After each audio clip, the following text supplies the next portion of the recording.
ವೀಕ್ಷಕರೇ, ಎಲ್ಲರಿಗೂ ಶುಭ ಸಂಜೆಯ ಶುಭಾಶಯಗಳು. ಇವತ್ತು ನಮ್ಮ ಮಧ್ಯೆ ನಿವೃತ್ತ ಅಗ್ನಿಶಾಮಕ ಠಾಣಾಧಿಕಾರಿಗಳಾದಂಥ ಎಸ್ ನದಾಫ್ ಸಾಹೇಬರಿದ್ದಾರೆ. ಅವರು ಜೀವನಾನುಭವ ದೊಡ್ಡದು. ತುಂಬ ಜೀವನದಲ್ಲಿ ಸುಖ ದುಃಖಗಳನ್ನು ಸಮಸಮವಾಗಿ ಅನುಭವಿಸಿದ್ದಾರೆ.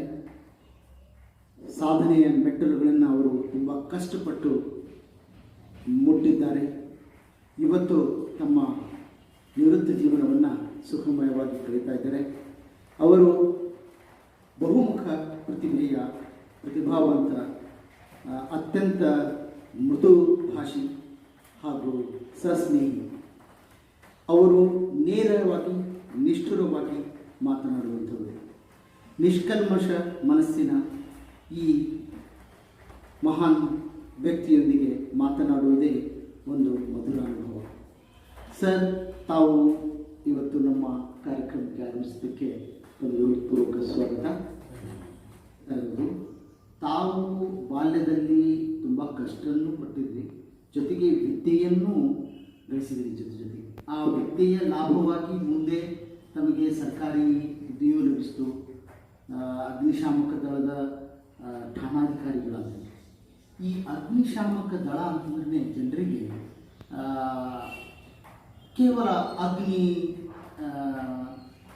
ಅನಾಹುತ ಸಂಭವಿಸಿದಾಗ ಮಾತ್ರ ತಾವು ಒಂದು ಸಹಾಯ ಮಾಡ್ತೀರಿ ಅನ್ನೋದು ಮನಸ್ಸಿನಲ್ಲಿದೆ. ಆದರೆ ತಾವು ಮಾತನಾಡುವಾಗ ನಾನು ಹೇಳಿದ್ರಿ ಅಗ್ನಿಶಾಮಕ ಮತ್ತು ತುರ್ತು ಚಿಕಿತ್ಸೆ ಅಂತ. ಹೀಗಾಗಿ ತಾವು ಅಗ್ನಿಶಾಮಕ ದಳದ ಬಗ್ಗೆ ಸ್ವಲ್ಪ ಮಾಹಿತಿ ಮತ್ತು ಆ ತುರ್ತು ಚಿಕಿತ್ಸೆ ಕುರಿತು ಮಾಹಿತಿ ಸ್ವಲ್ಪ ನೀಡಿ, ಆಮೇಲೆ ಅದಕ್ಕೆ ಪೂರಕವಾದಂಥ ಇನ್ನೊಂದು ಪ್ರಶ್ನೆಯನ್ನು ನನಗೆ ಅಗ್ನಿಶಾಮಕ ಇಲಾಖೆಯಲ್ಲಿ ಸೇವೆ ಸಲ್ಲಿಸಲು ಅವಕಾಶ ದೊರೆತಿದ್ದೇ ನಾನು ಆ ಅಲ್ಲಾಹನ ಸೃಷ್ಟಿಕರ್ತನ ಅನುಗ್ರಹ ಅಂತ ಹೇಳ್ತೀನಿ. ಯಾಕಂದರೆ ನಾನು ಸೇವೆ ಸಲ್ಲಿಸಿದ ಇಲಾಖೆಯ ಬಗ್ಗೆ ನನಗೆ ಪರಿಪೂರ್ಣ ಆತ್ಮವಿಶ್ವಾಸ, ತೃಪ್ತಿ ಇದೆ. ಯಾಕಂದರೆ ಆ ಇಲಾಖೆ ಹೀಗಿದೆಯಲ್ಲ, ತಾವು ಹೇಳಿದ ಹಾಗೆ ಫೈರ್ ಆ್ಯಂಡ್ ಎಮರ್ಜೆನ್ಸಿ ಸರ್ವಿಸಸ್, ಅಗ್ನಿಶಾಮಕ ಮತ್ತು ತುರ್ತು ಸೇವೆಗಳು. ತುರ್ತು ಸೇವೆಗಳೆಂದರೆ ಅಗ್ನಿಶಾಮಕ ಅಂದರೆ ಕೇವಲ ಬೆಂಕಿ ಆರಿಸೋದು ಒಂದೇ ಇರೋದಲ್ಲ ಸರ್. ಅಲ್ಲಿ ನೆರೆ ಪ್ರವಾಹ ಬರ್ಬೋದು, ಮಳೆ ಹೆಚ್ಚಾಗಿ ಕಟ್ಟಡಗಳು ಕುಸಿದು ಬೀಳಬಹುದು, ನೀರಿನಲ್ಲಿ ಜನ ಹರಿದು ಹೋಗಬಹುದು, ಭೂಕಂಪ ಆಗಬಹುದು, ಕಟ್ಟಡಗಳ ಕುಸಿತ ಆಗಬಹುದು, ಯಾವನಿಗಾದರೂ ಹಾವು ಕಚ್ಚಿದೆ ಅಥವಾ ಹೆರಿಗೆ ನೋವಂದಾಗ ಕೂಡ ನಮ್ಮ ಇಲಾಖೆಯಲ್ಲಿ ಮುಂಚೆ ಆಂಬ್ಯುಲೆನ್ಸ್ ಸರ್ವಿಸ್ ಇತ್ತು. ಇವಾಗೆಲ್ಲ ಬೇರೆ ಆಂಬ್ಯುಲೆನ್ಸ್ ಬಂದ ಮೇಲೆ ನಮ್ಮ ಆಂಬ್ಯುಲೆನ್ಸ್ ಸೇವೆ ಸ್ವಲ್ಪ ಸ್ಥಗಿತಗೊಂಡಿದೆ. ಹೀಗಾಗಿ ಪ್ರತಿಯೊಂದು ಆಪತ್ಕಾಲದಲ್ಲೂ ಕೂಡ ಅಗ್ನಿಶಾಮಕರು ಆ ಜನರ ನೆರವಿಗೆ ಧಾವಿಸುವುದು. ಮತ್ತು ನಾನು ಹೆಮ್ಮೆಯಿಂದ ಹೇಳಬೇಕಂತಂದರೆ, ನಮ್ಮ ಅಗ್ನಿಶಾಮಕ ಇಲಾಖೆ ಜನರಿಗೆ ಮನ ಮುಟ್ಟುವಂತೆ, ಅವರಿಗೆ ಆತ್ಮವಿಶ್ವಾಸ ತುಂಬುವಂತೆ. ಈಗ ಬೆಂಕಿ ಹತ್ತಿರ್ತದೆ, ಅಪಘಾತ ಆಗಿರ್ತದೆ, ಅವರಿಗೆ ಭಾಳ ಗಾಬರಿ ಆಗಿರ್ತಾರೆ. ಆ ಸಂದರ್ಭದಲ್ಲಿ ಅವರಿಗೆ ಧೈರ್ಯ ಹೇಳ್ಕೊತಾರೆ. ಆ ಬೆಂಕಿಯನ್ನು ನಂದಿಸ್ಕೊಂಡು ಅಥವಾ ಅಪಘಾತದಲ್ಲಿ ಸಿಕ್ಕಂಡವರನ್ನು ನಾವು ಆಸ್ಪತ್ರೆಗೆ ಸಾಗಿಸುವಂಥ ಕೆಲಸ. ಕೆಲವೊಮ್ಮೆ ಅವರು ಆಘಾತ ಆಗಿರ್ತದೆ, ಮೂರ್ಛೆ ಹೋಗಿರ್ತಾರೆ. ಅಂಥ ಸಂದರ್ಭದಲ್ಲಿ ನಮಗೆ ಪ್ರಥಮ ಚಿಕಿತ್ಸೆಯನ್ನು ಕಲಿಸಿರ್ತಾರೆ ಇಲಾಖೆಯಲ್ಲಿ. ನಮ್ಮ ಅಗ್ನಿಶಾಮಕ ಇಲಾಖೆ ಅಂತಂದರೆ ಪರಿಪೂರ್ಣ ಒಂದು ಜ್ಞಾನ ಕೊಟ್ಟಿರ್ತಾರೆ. ಯಾವ ಸಂದರ್ಭದಲ್ಲಿ ಏನು ಮಾಡಬೇಕು, ಯಾವ ರೀತಿ ಕೆಲಸ ತಗೋಬೇಕು, ಜನರಿಗೆ ಯಾವ ರೀತಿ ಧೈರ್ಯ ತುಂಬಬೇಕು, ಅಥವಾ ಬೆಂಕಿಯಲ್ಲಿ ಸುಟ್ಕೊಂಡಿರ್ತಾನೆ, ಪ್ರಜ್ಞೆ ತಪ್ಪಿರ್ತದೆ, ಆ ರೀತಿಯಲ್ಲಿ ನಾವು ಪ್ರಥಮ ಚಿಕಿತ್ಸೆ ಹೇಗೆ ಕೊಡಬೇಕು, ಯಾವ ರೀತಿ ಆಸ್ಪತ್ರೆ ಸಾಕಬೇಕು, ಹೀಗೆ ನಮಗೆ ಪರಿಣಿತರಿಂದ ಕಾಲಕ್ಕೆ ತರಬೇತಿ ಆಗಿರ್ತದೆ. ಆ ತರಬೇತಿಯನ್ನು ನಾವು ಉಪಯೋಗಿಸಿಕೊಂಡು ಆ ಇಲಾಖೆಯಲ್ಲಿ ಒಂದು ಪರಿಪೂರ್ಣ ಸೇವೆ ಸಲ್ಲಿಸಿದ ಸಮಾಧಾನ, ತೃಪ್ತಿ ನನಗಿದೆ. ನಾವು ಕಣ್ಣಾರೆ ಕಂಡಿದ್ದೇವೆ. ತಾವು ತುಂಬ ಮುತುವರ್ಜಿ ವಹಿಸಿ ನಿಮ್ಮ ಸೇವೆಯನ್ನು ಮಾಡ್ತಿದ್ರಿ. ತುಂಬ ಜವಾಬ್ದಾರಿಯುತವಾಗಿ ಅನೇಕ ಸಂದರ್ಭಗಳಲ್ಲಿ ನಾನೇ ಕಣ್ಣಾರೆ ಕಂಡಿದ್ದೇನೆ. ತಾವು ಎಲ್ಲರನ್ನು ಹುರಿದುಂಬಿಸಿ ಅಲ್ಲಿ ಒಂದು ಆಪತ್ಕಾಲದಲ್ಲಿ ಸಂಭವಿಸಿದಂಥ ಅನಾಹುತಗಳನ್ನು ತಪ್ಪಿಸಿದ್ದೀರಿ, ಎಷ್ಟೋ ಜೀವಗಳನ್ನು ಉಳಿಸಿದ್ದೀರಿ. ಅದರ ಜೊತೆಗೆ ತಾವು ಮಾಡಿದಂತಹ ಒಂದು ಕಾರ್ಯ ನನಗೆ ಬರ್ತಾ ಇದೆ. ಅದೆಂದರೆ ಈ ಹೈಸ್ಕೂಲು ಮತ್ತು ಕಾಲೇಜುಗಳಿಗೆ ಹೋಗಿ ಆ ಮಕ್ಕಳಲ್ಲಿ ಈ ತುರ್ತು ಚಿಕಿತ್ಸೆಯ ಕುರಿತು, ಪ್ರಥಮ ಚಿಕಿತ್ಸೆಯ ಕುರಿತು ಜ್ಞಾನವನ್ನು ನೀಡುವುದಾಗಲಿ, ಅಥವಾ ಈ ಅನಾಹುತಗಳನ್ನು ಸಂಭವಿಸಿದರೆ ಅದನ್ನು ತಾವು ಬಹುಶಃ ಕೆಲವೊಂದು ಕಡೆ ದರ್ಬಾರ್ ಗ್ರೌಂಡ್ನಲ್ಲಿ ಆಗಲಿ ಇನ್ನಿತರ ಕಡೆ ಒಂದು ಅಣುಕು ಪ್ರದರ್ಶನ ಮಾಡಿ ನೀವು ಅಗ್ನಿಶಾಮಕ ದಳದಿಂದ ನಿಮ್ಮೆಲ್ಲ ಸಹಾಯಕರನ್ನು ತಂದು ಯಾವ ರೀತಿ ಅಗ್ನಿಶಾಮಕ ದಳದವರಾಗಲಿ ಅಥವಾ ಜನಸಾಮಾನ್ಯರು ಅಂಥ ಸ್ಥಿತಿಯಲ್ಲಿ ಯಾವ ರೀತಿ ವರ್ತಿಸಬೇಕು ಅನ್ನೋ ಜಾಗೃತಿಯನ್ನು ಮೂಡಿಸೋ ಕಾರ್ಯಕ್ರಮವನ್ನು ಮಾಡ್ತಾ ಇದ್ದೀನಿ. ಅದರ ಅನುಭವ ಇದು.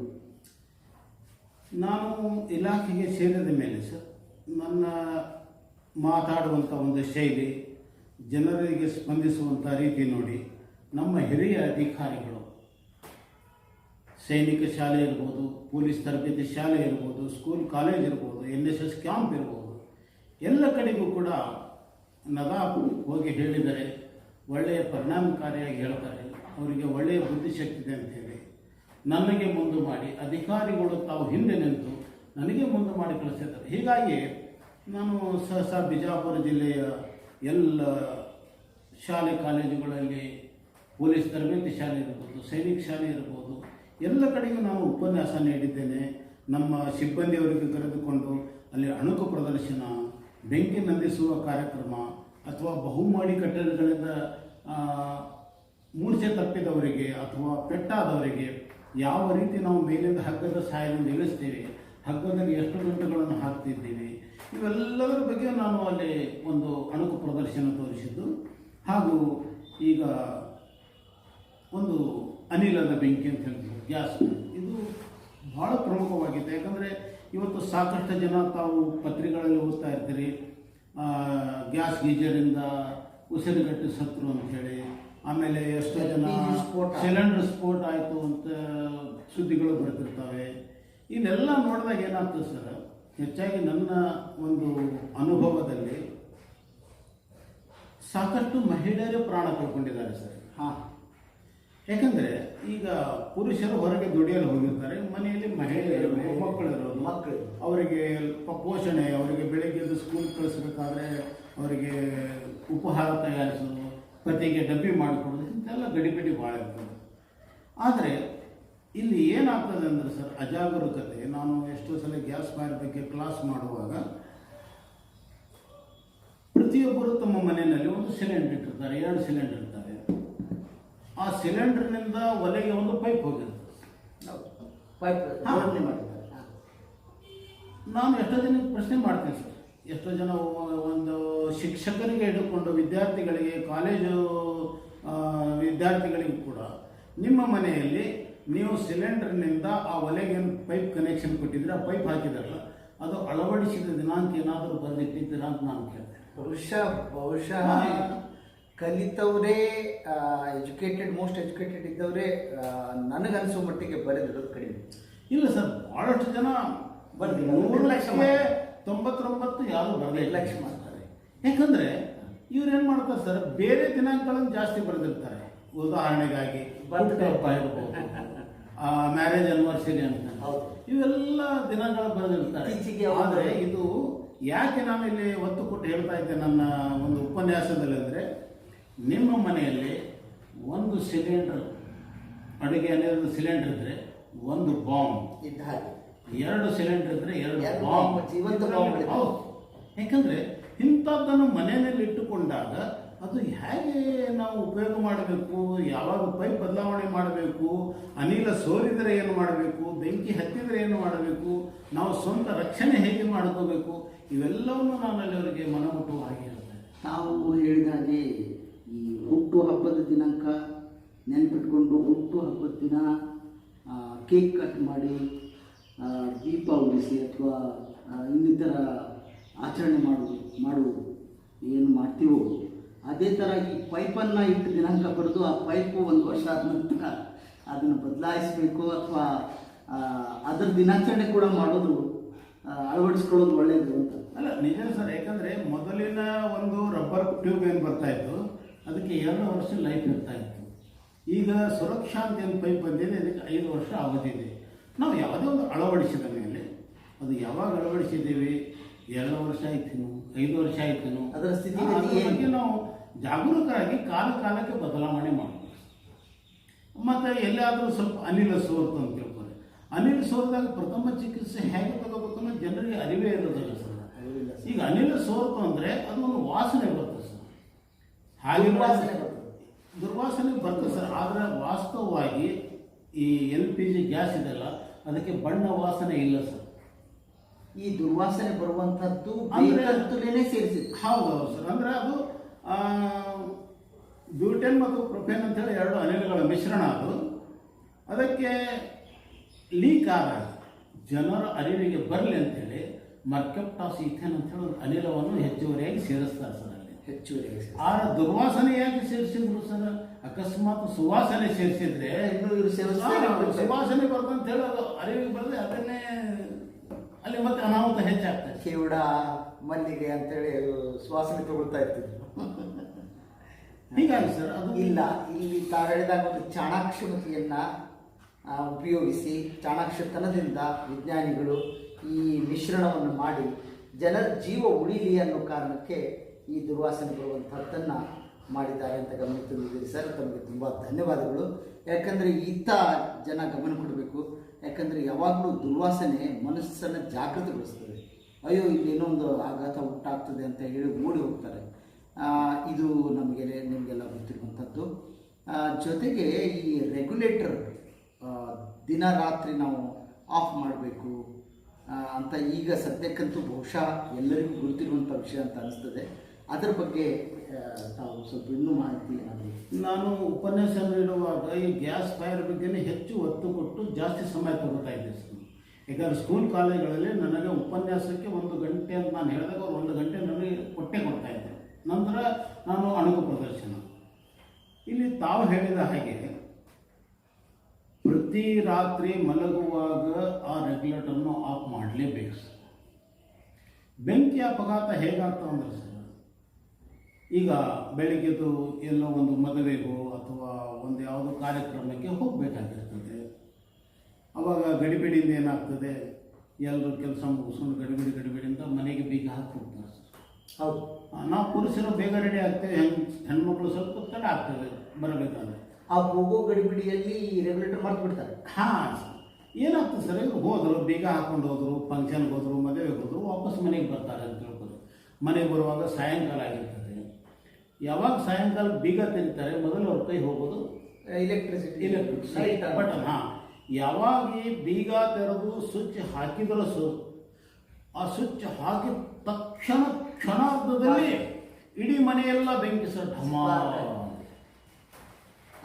ಒಂದು ಚಿಂಗಾರಿ ಸಾಕು. ಹಾಂ, ಯಾಕೆ ಹೀಗೆ ಅಂದರೆ ಸರ್, ಗಡಿಬಿಡಿಯಲ್ಲಿ ಆ ಹೆಣ್ಣು ಮಗಳು ರೆಗ್ಯುಲೇಟರ್ನ ಆಫ್ ಮಾಡಿರಲಿಲ್ಲ.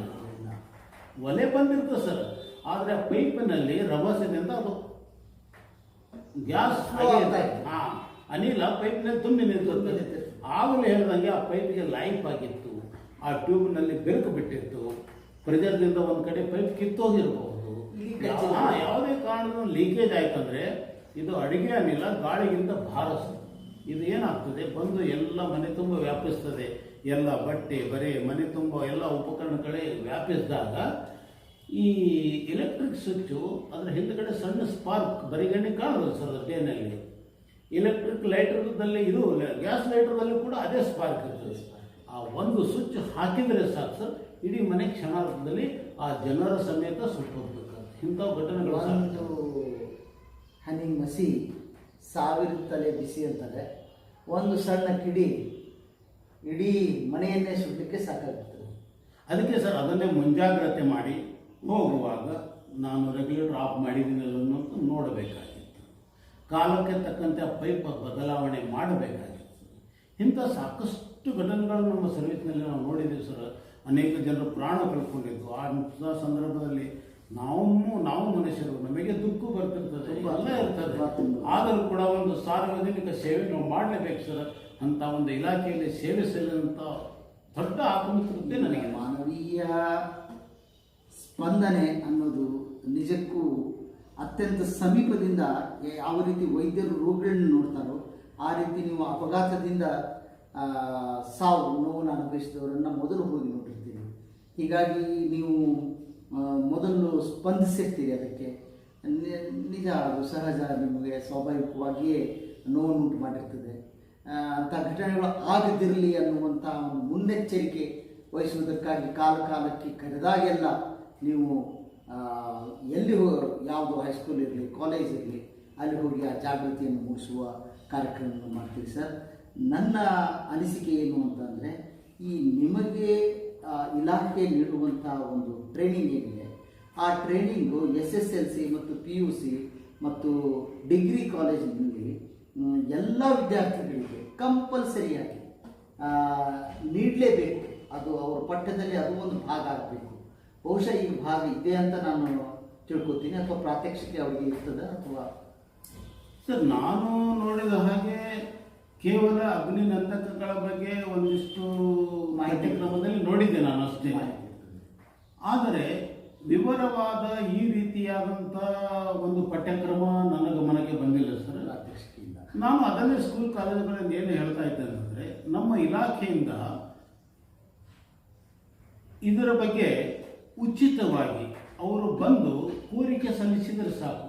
ಯಾವುದು ಸಂಘ ಸಂಸ್ಥೆಗಳಿರ್ಬೋದು, ಸ್ಕೂಲ್ ಕಾಲೇಜ್ ಇರ್ಬೋದು, ತರಬೇತಿ ಕೇಂದ್ರಗಳಿರ್ಬೋದು, ಅವರು ತಮ್ಮ ಸಮೀಪದ ಅಗ್ನಿಶಾಮಕ ಠಾಣೆ ಎಲ್ಲಿರ್ತದೋ ಆ ಊರಲ್ಲಿ ಹೋಗಿ ಆ ಅಧಿಕಾರಿಗಳನ್ನು ಭೇಟಿಯಾಗಿ ಒಂದು ಪತ್ರವನ್ನು ಕೊಟ್ಟು ನಮ್ಮ ಸಂಸ್ಥೆಗೆ ಅಥವಾ ನಮ್ಮ ಮಕ್ಕಳಿಗೆ, ನಮ್ಮ ಸ್ಕೂಲಿಗೆ ಬಂದು ನಿಮ್ಮ ಬೆಂಕಿಯ ಬಗ್ಗೆ ಒಂದು ತಿಳುವಳಿಕೆ ಹಾಗೂ ಅಣುಕು ಪ್ರದರ್ಶನ ನೀಡಬೇಕಂದ್ರೆ ಅವರು ತಕ್ಷಣ ಒಂದು ದಿನಾಂಕವನ್ನು ನಿಮಗೆ ನಿಗದಿಪಡಿಸಿ ಅವರು ಬರ್ತಾರೆ ಸರ್. ಯಾಕಂದರೆ ಇದೊಂದು ಸರ್ಕಾರಿ ಆದೇಶ ಇದೆ. ನಮ್ಮ ಅಗ್ನಿಶಾಮಕ ತುರ್ತು ಸೇವೆಗಳಂದರೆ ಇದನ್ನು ಸಾರ್ವಜನಿಕವಾಗಿ ಯಾವ ಇದಕ್ಕೆ ಫೀಸ್ ತಗೊಳ್ಳಾರದೆ ಕೂಡ ನಾವು ಸಾರ್ವಜನಿಕರಿಗೆ ಪುಕ್ಕಟೆಯಾಗಿ ನೀಡುವಂಥ ಒಂದು ಜ್ಞಾನದ ಅವಶ್ಯಕತೆ ಇದು ಪರಿಪಾಠ ಅಥವಾ ಅದರ ಒಂದು ಸಂದೇಶ ಸರ್ಕ್ಯುಲರು ನಮ್ಮಲ್ಲಿ ಇದ್ದಾವೆ ಸರ್, ಆದೇಶಗಳು. ಆದರೆ ಅದನ್ನು ಉಪಯೋಗ ತಗೊಳ್ಳೋದು ಬೇಕು. ಎಲ್ಲ ಸ್ಕೂಲ್ ಕಾಲದಲ್ಲಿ ಹೇಳ್ತಾ ಇದ್ದೆ ಸರ್, ಅದು ತಗೊಳ್ಬೇಕು ಅನ್ನೋ ಜಾಗೃತಿನೂ ಬೇಕು, ತಗೊಳ್ಬೇಕು ಅನ್ನೋ ತಿಳುವಳಿಕೆನೂ ಬೇಕು. ಇದು ಅತ್ಯಂತ ಮಹತ್ವದ್ದು. ನಾವು ಇವರನ್ನು ಕರೆಸಬೇಕು ಅಂತಲೂ ಬೇಕು.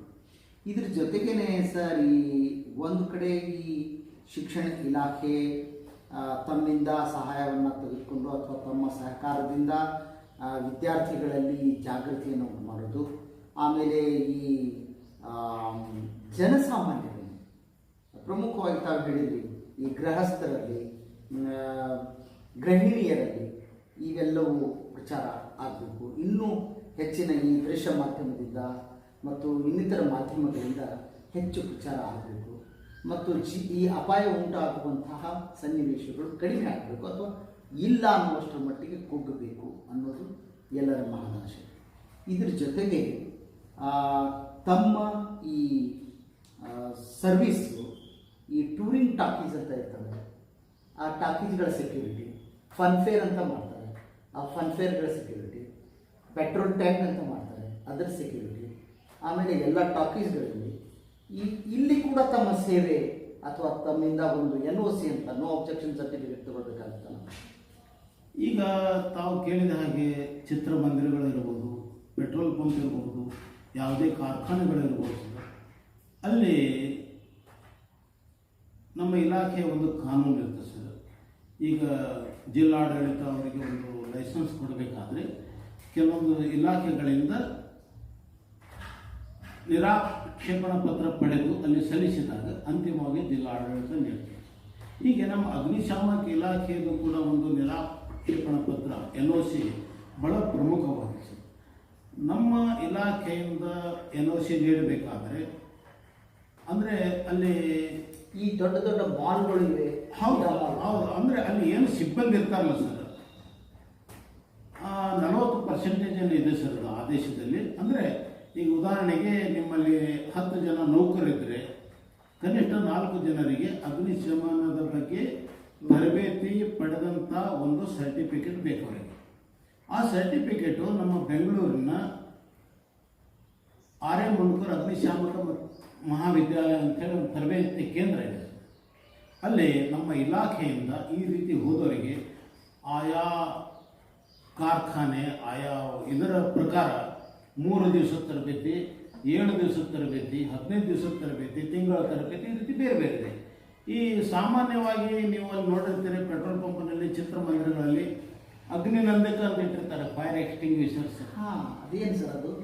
ಫೈರ್ ಎಕ್ಸ್ಟಿಂಗ್ವಿಷರ್ ಅಂದರೆ ಸರ್ ಅದ್ರ ಬಗ್ಗೆನೂ ದೊಡ್ಡದಾಗಿ ಉಪನ್ಯಾಸದ ಹೇಳಬೇಕಂದ್ರೆ ಇಲ್ಲ, ಸರ್, ಅದನ್ನ ಉಪಯೋಗಿಸುವ ರೀತಿ ಹಾ, ಹಾ. ಸಾಮಾನ್ಯರಿಗೆ ಗೊತ್ತಿರುತ್ತಾ? ಅಂದ್ರೆ ಏನಾಗ್ತದೆ ಸರ್, ಈಗ ತಾವು ನೋಡಿರ್ತೀರಿ ಚಿತ್ರಮಂದಿರದಲ್ಲಿ ಹೋದರೆ ಸ್ಕ್ರೀನ್ ಎದುರುಗಡೆನೆ ಎಕ್ಸ್ಟಿಂಗ್ವಿಷರ್ ಬೇರೆ ಇರ್ತದೆ, ತಾವು ಎಲೆಕ್ಟ್ರಿಕ್ ರೂಮ್ ಹೋಗಿ ನೋಡಿದರೆ ಬೇರೆ ಇರ್ತದೆ, ಜನರೇಟರ್ ರೂಮ್ ಹೋಗಿ ನೋಡಿದರೆ ಬೇರೆ ಇರ್ತದೆ ಸರ್. ಅಂದರೆ ಅಲ್ಲಿ ವಾಟರ್ ಟೈಪ್, ಉಸುಕು, ಆಮೇಲೆ ಕಾರ್ಬನ್ ಡೈಆಕ್ಸೈಡ್ ಎಕ್ಸ್ಟಿಂಗ್ವಿಷರ್ CO2 ಅಂತ ಹೇಳ್ತೀವಿ ಸರ್. ಆಮೇಲೆ dry chemical powder DCP extinguisher. ಇದು ಹೆಚ್ಚಾಗಿ ತಾವು ಬ್ಯಾಂಕ್ಗಳಲ್ಲೂ ಎಲ್ಲಿ ಅಮೂಲ್ಯವಾದಂಥ ಚಿನ್ನಾಭರಣ ನೋಟು ಅಲ್ಲೆಲ್ಲ ಅಲ್ಲಿ ಡ್ರೈ ಕೆಮಿಕಲ್ ಪೌಡರ್ ಇರ್ತದೆ ಸರ್. ಈಗ ಬೇರೆ ಬೇರೆ ಅಗ್ನಿನಂದಗಳು ಇರುವಾಗ ಬೆಂಕಿ ಆದಾಗ ಪ್ರಾಥಮಿಕವಾಗಿ ಪ್ರಥಮ ಚಿಕಿತ್ಸೆ ಅನ್ನುವಂಥ ರೀತಿಯಲ್ಲಿ ಆ ಬೆಂಕಿ ಸಣ್ಣ ಪ್ರಮಾಣದಲ್ಲಿ ಏನು ಹೊತ್ಕೋತದೆ, ಆವಾಗೇ ಇದನ್ನು ಪ್ರಥಮ ಚಿಕಿತ್ಸೆಯಾಗಿ ಅಗ್ನಿನಂದಗಳನ್ನು ಉಪಯೋಗಿಸಬೇಕಾಗ್ತದೆ.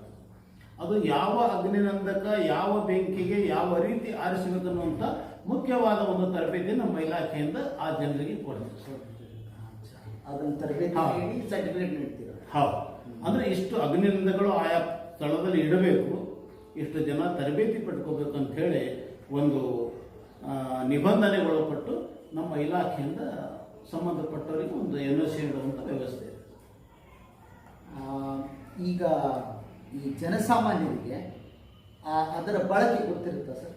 ಅಂದರೆ ಅಗ್ನಿ ಶಮನ ಮಾಡುವಂಥವು ಏನು ಈಗ 3 ಥರದನ್ನಾಗಿ ಹೇಳಿದ್ವಿ. ಜನಸಾಮಾನ್ಯರಲ್ಲಿ ಯಾರಾದರೂ ಅಂದರೆ ಅದು ಹೇಗೆ ಉಪಯೋಗಿಸ್ಬೇಕು ಅಂತಾನೆ ಗೊತ್ತಿರಲಿಲ್ಲ ಅಂತ ಅಂದರೆ ಸಮಸ್ಯೆ ಆಗ್ತದೆ. ಅದು ಇದ್ದು ಕೂಡ ಇಲ್ಲ. ಜನಸಾಮಾನ್ಯರಿಗಂತಂದ್ರೆ ಸರ್, ಈಗ ಜಿಲ್ಲಾಡಳಿತದಿಂದ ತಾವು ನೋಡಬಾರದು, ಪ್ರತಿ ವರ್ಷ ರಾಷ್ಟ್ರೀಯ ವಿಪತ್ತು ದಿನ ಅಂತೇಳಿ ಆಚರಣೆ ಮಾಡ್ತಾರೆ. ಆ ರಾಷ್ಟ್ರೀಯ ವಿಪತ್ತು ದಿನದ ಇರಬಹುದು, ಅಥವಾ ಜನವರಿ 26 ಗಣರಾಜ್ಯೋತ್ಸವ ಇರ್ಬೋದು, ಸ್ವಾತಂತ್ರ್ಯೋತ್ಸವ ಇರ್ಬೋದು. ಆಮೇಲೆ ಅದರ ಜೊತೆಗೆ ನಮ್ಮ ಅಗ್ನಿಶಾಮಕ ಇಲಾಖೆಯಿಂದ ಪ್ರತಿ ವರ್ಷ ಏಪ್ರಿಲ್ 14ರಿಂದ 20ರವರೆಗೆ ಅಗ್ನಿಶಾಮಕ ಸೇವಾ ಸಪ್ತಾಹ ಅಂತೇಳಿ ನಾವು ಆಚರಣೆ ಮಾಡ್ತೀವಿ ಸರ್.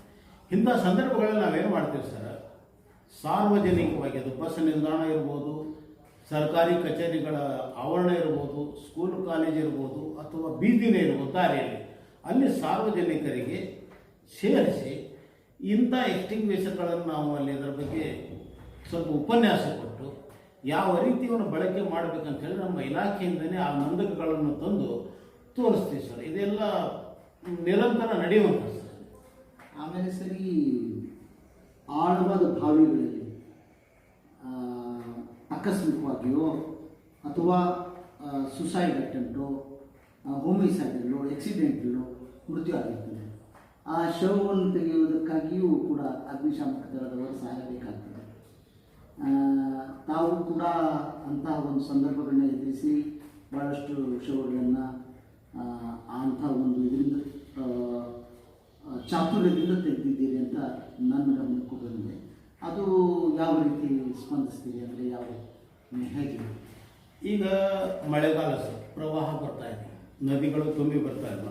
ಇಂಥ ಸಂದರ್ಭದಲ್ಲಿ ಪ್ರತಿ ಜಿಲ್ಲೆಯಲ್ಲಿಯೂ ಜಿಲ್ಲಾಧಿಕಾರಿಗಳು, ಜಿಲ್ಲಾಡಳಿತ, ಸರ್ಕಾರದಿಂದ ಏನು ಮಾಡ್ತಾರೆ, ಮುನ್ನೆಚ್ಚರಿಕೆ ಕ್ರಮ.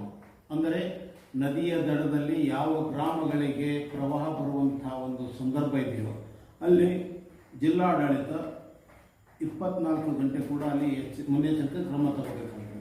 ಅಂಥ ಸಂದರ್ಭದಲ್ಲಿ ನಮ್ಮ ಅಗ್ನಿಶಾಮಕ ಇಲಾಖೆಯವರು, ಆಮೇಲೆ ಸಂಬಂಧಪಟ್ಟ ಬೇರೆ ಬೇರೆ ಇಲಾಖೆಯವರು, ಪೊಲೀಸ್ ಇಲಾಖೆ ಇರ್ಬೋದು, ಅಲ್ಲಿ ಹೋಗಿ ನಾವು ಕರ್ತವ್ಯ ನಿರ್ವಹಿಸಬೇಕಾಗ್ತದೆ.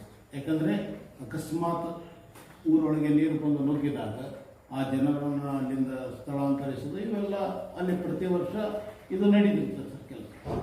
ಇದರ ಜೊತೆಗೆ ತಾವು ಹೇಳಿದ ಹಾಗೆ ಅಕಸ್ಮಾತ್ ನದಿನಲ್ಲಿ ಹರಿದು ಹೋಗಿರ್ಬೋದು ಯಾರಾದರೂ, ಅಥವಾ ಬಾವಿನಲ್ಲಿ ಬಿದ್ದಿರ್ಬೋದು, ಅವು ನಮ್ಮಲ್ಲಿ ಮೆಸೇಜ್ ಬರ್ತಾವೆ ಸರ್. ಇಲಾಖೆಯ ಕೆಲವೊಂದು ನಿಯಮಾವಳಿಗಳು ಕೂರಿರ್ತವೆ ಸರ್. ಅಂಥ ಸಂದರ್ಭದಲ್ಲಿ ನಮ್ಮ ಹಿರಿಯ ಅಧಿಕಾರಿಗಳು ಮಾನವೀಯ ದೃಷ್ಟಿಯಿಂದ ಮೊದಲು ಹೋಗಿ ಪ್ರಯತ್ನ ಮಾಡಿರ್ತಾರೆ. ಈಗ ಬಿದ್ದವರು ಅರ್ಧ ಗಂಟೆಯೋ 1 ಗಂಟೆಯೋ ಸಾಕಷ್ಟು ವಿಳಂಬ ಆಗುತ್ತೆ. ಅವರು ಬದುಕಿದಾರೋ ಇಲ್ಲೋ ಅಂತ ನಾವೇ ಹೇಳೋಕ್ಕಾಗಲ್ಲ. ನಮ್ಮ ಕೆಲಸ ಏನು, ಅಲ್ಲಿ ಹೋಗಿ ತೆಗೆಯುವಂಥದ್ದು ಅಷ್ಟೇ ನಮ್ಮ ಕೆಲಸ. ನಮ್ಮಲ್ಲಿ ಪರಿಣಿತ ಈಜುಗಾರರು ಇರ್ತಾರೆ, ನಮ್ಮಲ್ಲಿ ಅದಕ್ಕೆ ಸಂಬಂಧಪಟ್ಟ ಕೆಲವೊಂದು ಉಪಕರಣಗಳಿದ್ದಾವೆ. ಆ ಉಪಕರಣಗಳ ಸಹಾಯದಿಂದ ನಾವು ಶವವನ್ನು ಮೇಲೆತ್ತಿ ಅಲ್ಲಿ ಇರುವಂಥ ಒಂದು ಪೊಲೀಸ್ ಇಲಾಖೆಗೆ ಹಸ್ತಾಂತರಿಸಿ ಬರೋದು ನಮ್ಮ ಕೆಲಸ. ಈಗ ತುರ್ತು ಸೇವೆ ಅಂತ ಅಂದಾಗ ತಾವು 24x7 ಅಂದರೆ 24 ತಾಸು ತಾವು ವೃತ್ತಿ ನಿರತರಾಗಿರ್ತೀವಿ. ಇದನ್ನು ಹೇಗೆ ಮ್ಯಾನೇಜ್ ಮಾಡ್ತೀವಿ? ಅಂದರೆ ಈ ರಾತ್ರಿ ಸೇವೆಗಾಗಿ ಬೇರೆ, ಹಗಲು ಸೇವೆಗಾಗಿ ಬೇರೆ ಇರ್ತಾರೆ, ಅಥವಾ ಕ್ವಾರ್ಟರ್ಸ್ನಲ್ಲೇ ತಾವು ಇರೋದ್ರಿಂದ ಯಾವಾಗಲೂ ಅದು ಮೆಸೇಜ್ ಬಂದರೆ ತಾವು ರೆಡಿಯಾಗಿ ಯುದ್ಧೋಪಾದಿಯಲ್ಲಿ ನುಗ್ಗು.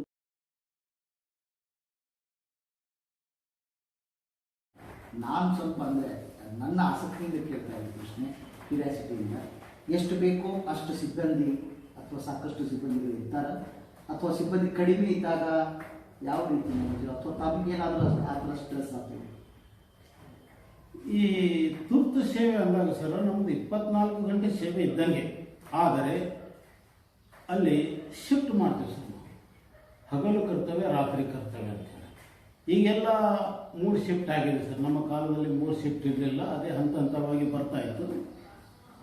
2 ಶಿಫ್ಟ್ ಅಂದರೂ ಕೂಡ ಸರ್ ಈಗ ಅಲ್ಲಿ ಸಿಬ್ಬಂದಿ ಮಂಜೂರಾತಿ ಇರ್ತದೆ. ಒಂದು ಠಾಣೆಗೆ ಇಷ್ಟು ಅಗ್ನಿಶಾಮಕರು, ಇಷ್ಟು ಪ್ರಮುಖ ಅಗ್ನಿಶಾಮಕರು, ಇಷ್ಟು ಚಾಲಕರು, ಇಷ್ಟು ಅಧಿಕಾರಿಗಳು ಅಂತೇಳಿ ಆ ತಾಲೂಕು ಮಟ್ಟಕ್ಕೆ, ಜಿಲ್ಲಾ ಮಟ್ಟಕ್ಕೆ ಬೇರೆ ಬೇರೆಯಾಗಿ ಅಲ್ಲಿ ಶಾಂಕ್ಷನ್ ಆಗಿರ್ತದೆ ಅದು ಸಿಬ್ಬಂದಿ. ಈ ರೀತಿಯಾಗಿರುವಾಗ ನಮ್ಮದು ಡೇ ನೈಟ್ ಸರ್ವಿಸ್ ಅಂದರೆ ಸರ್ ಹಗಲು ಕರ್ತೇವೆ. ಬೆಳಿಗ್ಗೆ 8 ಗಂಟೆಯಿಂದ ಸಾಯಂಕಾಲ 5 ಗಂಟೆವರೆಗೆ ಹಗಲು ಕರ್ತೇವೆ. ಸಾಯಂಕಾಲ 5 ಗಂಟೆಯಿಂದ ಮರುದಿನ ಬೆಳಿಗ್ಗೆ 8 ಗಂಟೆವರೆಗೆ ರಾತ್ರಿ ಕರ್ತವ್ಯ. ಈ ರೀತಿ ನಾವು ಕರ್ತವ್ಯ ನಿರ್ವಹಿಸ್ತೇವೆ.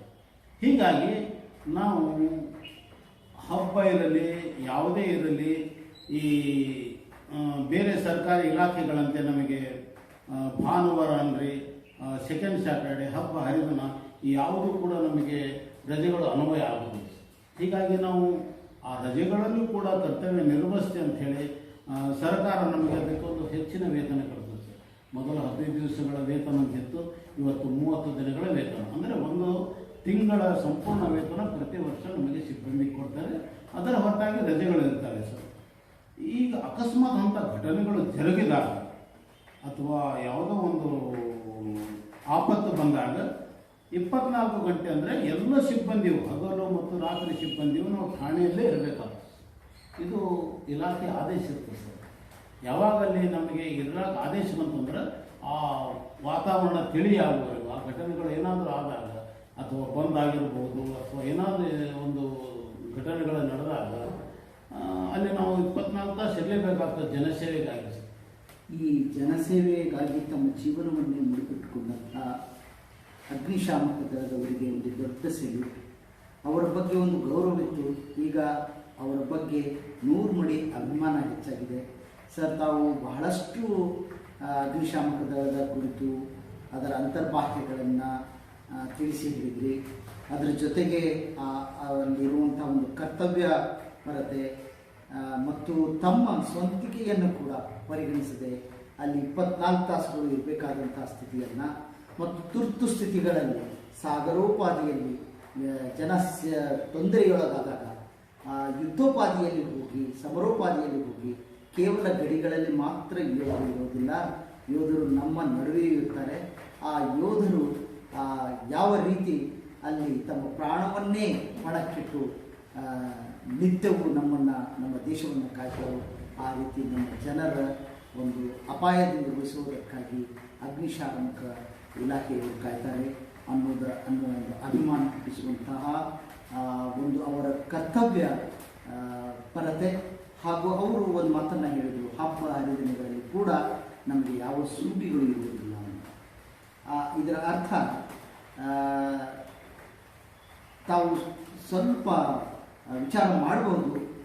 ನಾವೆಲ್ಲ ಹಬ್ಬ ಹರಿದಿನಗಳು ಬಂದರೆ ಅದಷ್ಟು ಸಂತೋಷದಿಂದ ನಮ್ಮ ಮಕ್ಕಳ ಜೊತೆಗೆ, ನಮ್ಮ ಕುಟುಂಬಸ್ಥರ ಜೊತೆಗೆ, ನಮ್ಮ ಸ್ನೇಹಿತರೊಂದಿಗೆ ಬೆರೆತು ನಾವೆಲ್ಲ ಸಂತೋಷವನ್ನು ಆಚರಿಸ್ತಿರ್ತೀವಿ. ಆದರೆ ಈ ಅಗ್ನಿಶಾಮಕ ಇಲಾಖೆಗಳವರು ಆ ಸೂಟಿಗಳ ಒಂದು ಸಂತೋಷವನ್ನು ಅಥವಾ ಹಬ್ಬದ ಸಂತೋಷವನ್ನು ಕೂಡ ಹಂಚಿಕೊಳ್ಳುವುದು, ತಮ್ಮ ಕರ್ತವ್ಯದಲ್ಲಿ ನಿರತರಾಗಿ ಆ ಕರ್ತವ್ಯ ಪರತೆಯಿಂದ ಮಾನವೀಯತೆಯನ್ನು ಮೆರೆಯುತ್ತಾ ಮಾಡೋದರಿಂದಾಗಿ ಅವರಿಗೆ ನಾನು ಹೇಳ್ತಾ ಇದ್ದೀನಿ ಅಭಿನಂದನೆಗಳು. ತಮ್ಮ ಪರವಾಗಿಯೂ ನನ್ನ ಪರವಾಗಿಯೂ ಹಾರ್ದಿಕ ಅಭಿನಂದನೆ ಹೇಳ್ತಾ ಇದ್ದೀನಿ. ಇದರ ಜೊತೆಗೇನೆ ಈ ತುರ್ತು ಸೇವೆ ಹಾಗೂ ಅಗ್ನಿಶಾಮಕ ದಳ ಯಾವಾಗಲೂ ಸದಾಕಾಲ ಇದು ಆಪತ್ ಬಾಂಧವವಾಗಿ ಕೆಲಸವನ್ನು ಮಾಡುವಂಥದ್ದು.